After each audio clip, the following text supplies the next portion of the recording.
I'm Loreena Seymour and I own Mount Paul Barbers. Mount Paul Barbers is actually an iconic barbershop of Kamloops, BC. My inspiration to become the owner of this barbershop kind of just fell into my lap. I started there February 1st, 2021 and soon found out that the shop was for sale by the owner at the time, so I jumped on the opportunity to buy the barbershop.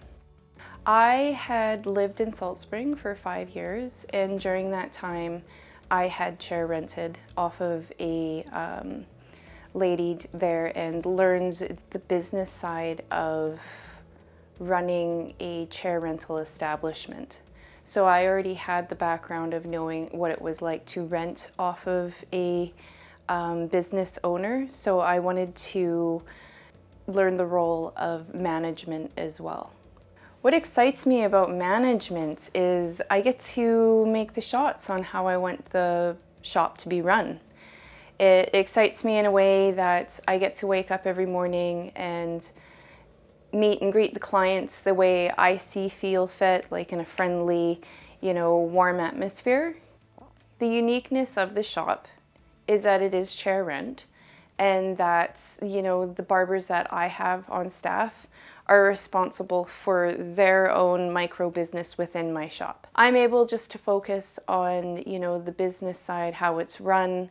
It really relieves a lot of responsibility on me as the business owner when the barbers are able just to run their own micro business within my business as contractors. Sole proprietorship, at the end of the day, all you have is you, and that's okay. Like you grow in ways mentally, physically, emotionally. That was the hardest part, growing with your business and growing into this management role. You have to challenge yourself in all ways, shapes, and that are possible.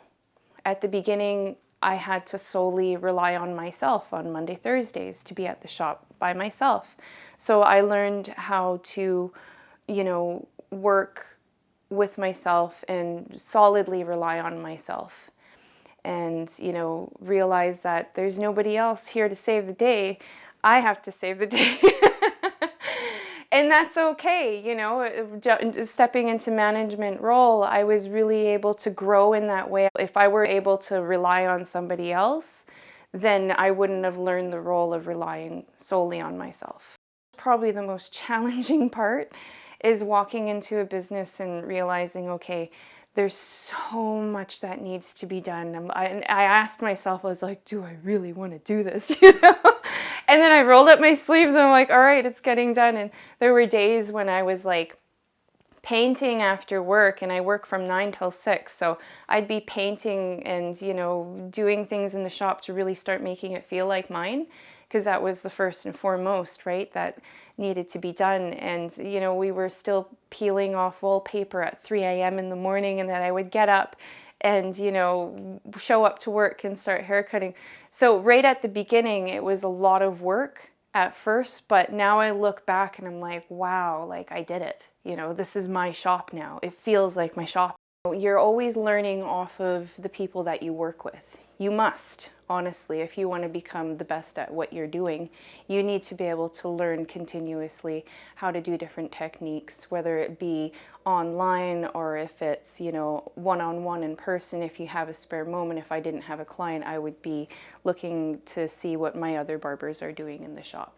They helped me tremendously. They helped me with a small forgivable loan. They were always there to answer the phone if I had any questions. They were always there to give me reassurance, financially. They were really there to help me keep the ball rolling in the right direction, and I know they're always there to give me advice when I need it, or any help that I need whatsoever. They're just a phone call away.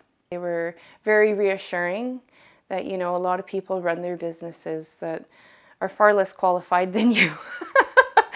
So, even though it was frightening and it was scary and, I wasn't sure what I was doing at first, I had lots of words of wisdom from many people along the way, lots of encouragement, even people who sat in my chair, community members that own their own business. They were very empathetic. There are so many rewards of owning my own barbershop.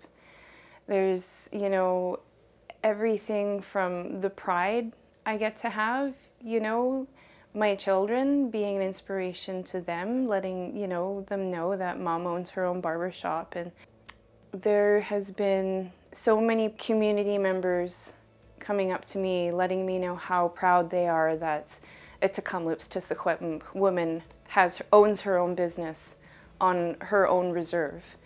That has been probably the best feeling in the whole wide world, knowing that you're inspiring other people within your community, that they see and recognize your hard work and effort.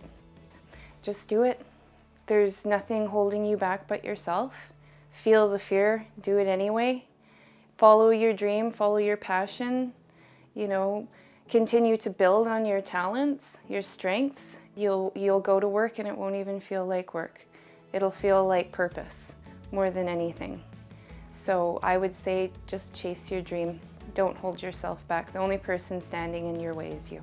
Some of the clients have been coming to that barbershop for 40+ years. Some of the clients have told me that they have been coming to that barbershop with their granddad, with their father since they were children, and they still continue to come to that barbershop. One client even told me, you know, you do know you bought an iconic barbershop, right? I'm like, now I do. Can I live up to these standards? And then I just continue to show up, do my best work, be as friendly and courteous and, you know, welcoming as I can to the clients that are coming in. And, you know, at the end of the day, sometimes it doesn't even feel like work.